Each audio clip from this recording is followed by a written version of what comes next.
Hello.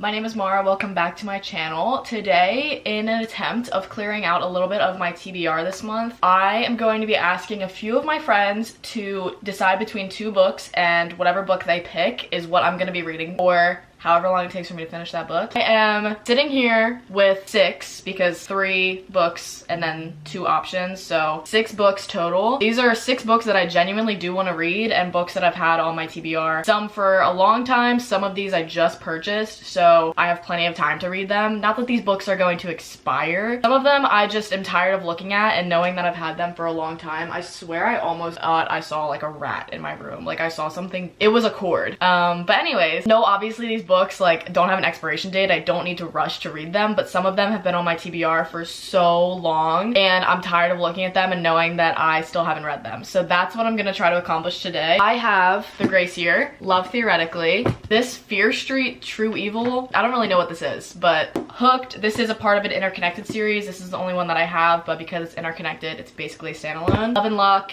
and then The Invisible Life of Addie LaRue. I don't know how many videos ago it was, but I did a video talking about my physical and Kindle TBR. These of course were all in there because I obviously haven't read them yet, but I definitely talked about wanting to read this one very soon because it is one that I've had the longest out of all of these. And then some of these, like Love and Luck and Hooked for example, are very new books. I got these like 2 weeks ago. I'm first gonna text my best friend Kat that you guys all know. I kind of want to put the books together like as in their genres. Like I want to put The Gracier and Fear Street True Evil together so that I have to read one of these. Like I have to read a mystery thriller type book versus me putting like these together and somebody picking this, and then The Gracier and like Love and Luck for example, and then somebody picks this. I want to have a fair chance of reading this genre, so I'm gonna put these together. I'm trying to think of like what books I want to read and who I think will pick what book. But that's not fair. That's not the point of this. Kat with these 2 books. I'm gonna do Love and Luck for her and Love Theoretically because I told her about this book and that I was really excited about it because it takes place in Ireland and I really want to go to Ireland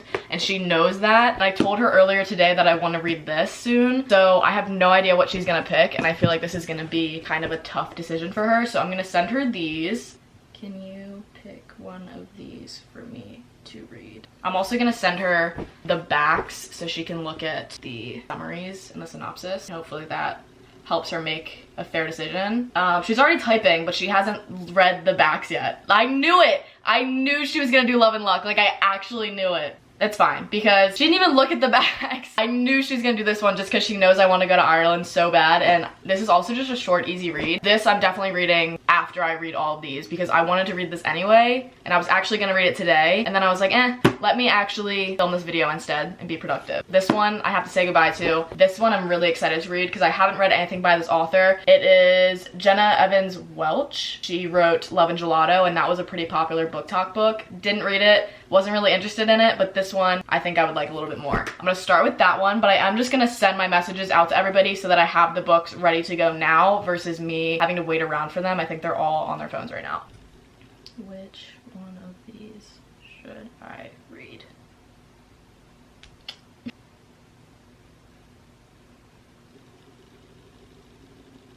Okay, so Will responded and he said Fear Street, duh. I kind of knew he was gonna pick that one just because it has cheerleaders on it and he's a guy. Honestly, like The Gracier is a little bit shorter as you can tell. This one is 3 books in one. Also the stories are pretty short. Like if I show you the pages, look at how big the font is. I feel like I can get through this pretty quickly despite it being almost 600 pages. So I feel good about this. Annalise has spoken and she picked The Invisible Life of Addie LaRue, which thank goodness, because like I said a billion times before, I've had this book on my TBR for years, for literal years, and it's such a beautiful book. I don't really have like super high expectations of this. This is really just for fun and for vibes. So just to recap, these are the 3 books that were picked for me. Kat picked Love and Luck, Annalise picked Invisible Life of Addie LaRue by V.E. Schwab, and Will picked Fear Street True Evil by R.L. Stein. Pretty excited. I'm gonna start with Love and Luck and just go in the order of how they answered. Plus I think putting this in the middle is a better choice. If I read this first, I think it'll ruin the video.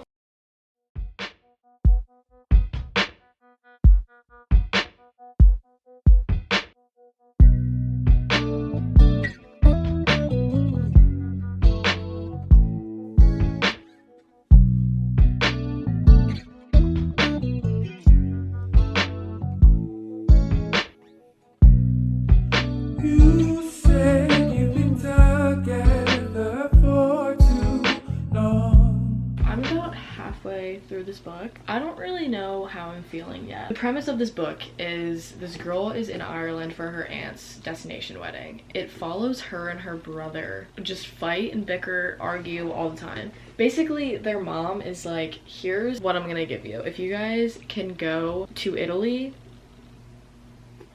and like not fight, go visit people there, and if you can make it out of there and not fight and not argue, congratulations. If you can't and you end up arguing, then both of you are not playing sports at school. I just like don't really know how we got to that. Her brother has like this Irish pen pal that he's been talking to. He ends up picking him up, taking him from the hotel, and they're gonna go travel around Ireland and go see their favorite band's concert. Addie finds out about it and she's like, why are you leaving? We're supposed to be going to Italy together. What are you doing? At the hotel, she found this like heartbreak, like self-help book type deal. And she was like, you are not leaving me, I'm coming with you. So she ends up bringing the book with her and like kind of following the stops. Honestly, I felt like this is gonna sound crazy, I feel like it's not really following Ireland in the ways that I wanted it to. Like, I thought it was gonna be more so of her like meeting people and like interacting with people because she's heartbroken. You don't know yet what the deal is with like her heartbreak or what that relationship was, but you just know she's heartbroken. So I just kind of thought she would like be going through Ireland and like meeting people, talking to people, maybe getting like life advice and like things like that, romantic advice maybe, but that's just not happening. And it's more so following her relationship with her brother and just them trying not to argue. And I just feel like that is a very different approach to the book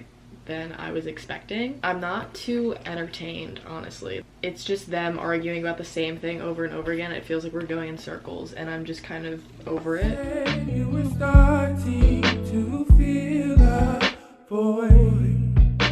I said that I've been burned by love before, but lately I've been starting to. Here is what I'm gonna say. I have looked at Goodreads. I've already done my rating, already thought of everything that I want to say about it. But I will say, after putting in my 2 cents and then looking at what other people thought, I've seen a lot of people say that they just didn't really care about this main character as much as they did as the main character in the first book in this interconnected universe series deal. And I haven't read the first book, but I can agree, like I just didn't really think she was too interesting. She was kind of annoying. She just gave off like annoying sister vibes, and like I can say that because I am the annoying sister. I'm honestly like quite disappointed. I just felt like this wasn't really following what I thought it was gonna follow, and I feel like it could have done so much more had it not just been based around her and her brother arguing every 2 seconds. Also, the big secret that's held throughout this entire book about like the relationship that she had, because you know a little bit about it because her brother is like, is this about him? Apparently there's like issues between her brother and this guy, which is a lot of the reason why they're arguing as well. So when that argument started coming up, I was like, oh, this is kind of interesting. Like, what are they arguing about? What do they know? What is he mad about? It really wasn't too interesting. I feel like some people might disagree, but the build up, I feel like that wasn't enough. The way everything was like built up,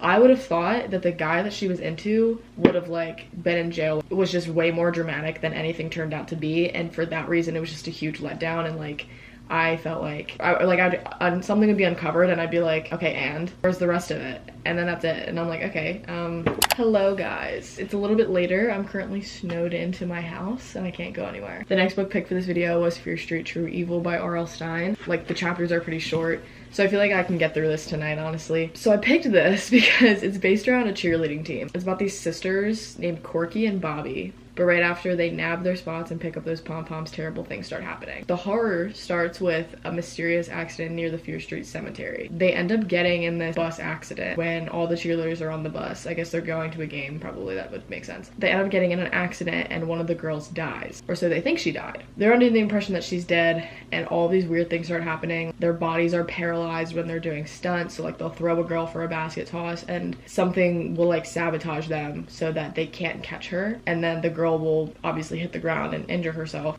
But this is all like taking place after an argument happened where it's like, oh, you're stealing my boyfriend, and like, oh, this and that. And then the girl's like, no, I'm not. See, we can be friends. And then splat on the ground. So obviously it's like, why did you drop her? Why'd you let her fall? And she's like, I didn't mean to. I wouldn't say I'm feeling spooked or anything. I mean, it's an R.L. Stein book, and like he's the one that did like Goosebumps and all that. I never read any of these books growing up, so I have no idea really what it's composed of, but I will say it's more so because of the age demographic. It's more so like worms in people's mouths, snakes in people's bodies type, cringy type, like cringe, not like cringy as in like bad or embarrassing, but cringy as in like, ew, that's gross kind of cringe. So it's not like scary. Clearly, you got space in the middle. So I'm through the first 2 books, so I only have the one left in here. It's very clearly very much YA and very predictable and light. Like I said, it's talking about like scary things, but it's more so just like gross type stuff instead of like being actually thrilled or, you know, like a horror. I don't know if I'm enjoying it. It's a book, so there you go. At this point, they've kind of uncovered that there is like an evil spirit that they have woken up upon the bus crash. So now this evil spirit is haunting people, and that's why people are like losing control of their bodies and things like that. They're like hearing things, seeing things, which is becoming more interesting, I will say that. It's very cheesy, like the reasoning that this haunting is taking place. The evil spirit like kind of reveals why this is happening, and it's just very underwhelming. But then again, like if I was reading this in middle school, I would have eaten it up. Like I would have been like, absolutely, this makes perfect sense, like you get them. But like reading it now at 20 years old, I'm like, okay. I wouldn't say I'm necessarily indulging the story and the experience. Am I enjoying it? That's also another good question. I definitely would have eaten this up in middle school, like for sure. But now I'm like, can we get to the point here?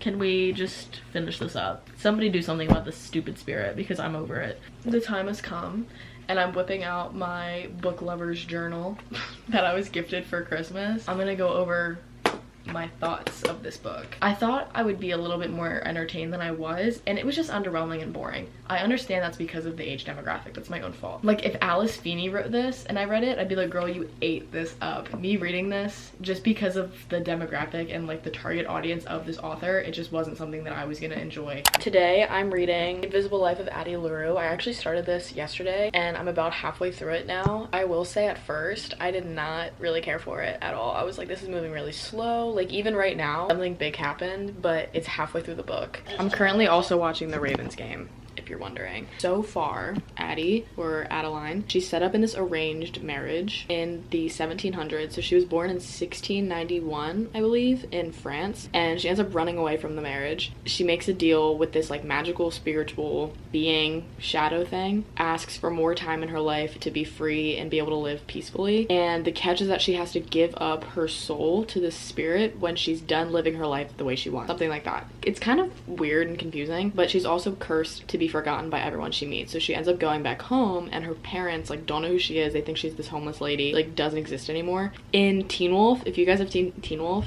basically there's a season where some of the characters are basically like erased from existence. So like if you look in picture frames, they don't exist. So this is kind of what happens to her. I didn't really care about the flashbacks until we met her, the main guy in the book. We meet him because she steals a book from the bookstore and then goes the next day to return it, and he's like, you're really brave to come back in and like try to return this book after you stole it and exchange it for something else. And she was like, how do you know that that was me that stole it? And he was like, I remember you. And she was like, you're not supposed to remember me, like nobody else remembers her. So they end up like making this connection. It's really interesting because they end up going to like his friend's party. She's introduced to all of them and then meets them again, and they don't know who she is. And he's like, why don't you guys know who she is? Like I introduced you to her already. So he doesn't realize he's the only one that remembers her. And she's like, how do you remember me? And then we find out that he also made a deal. So that's where I am right now. And they're both kind of like having to sacrifice a part of their lives to live a different part of their lives a certain way. Really interesting, and I was not expecting this, and I also wasn't having too much fun reading it at first because it was moving really slow. So I'm glad it picked up because now I'm like fully invested, and I think they just caught an interception, so I have to go. Just a little. Luckily, I'm in two birds in the bees too. I've never been to France, but I go with you. 1, 2, 3. 1, 2, 3. You.